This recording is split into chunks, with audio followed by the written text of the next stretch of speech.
I have never in my life, and I repeat, I have never in my life met with any member of the People's National Party, any minister of the People's National Party, any member of Parliament of the People's National Party. We have never sat in a meeting.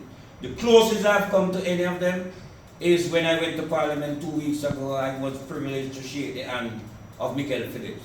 Other than that, I have been stigmatized this morning.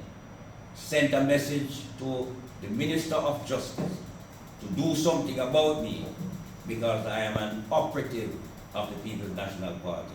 I am an operative, but I am an operative of the public transportation sector, which I have decided to represent them because they are lacking leadership, lacking transparency, lacking accountability.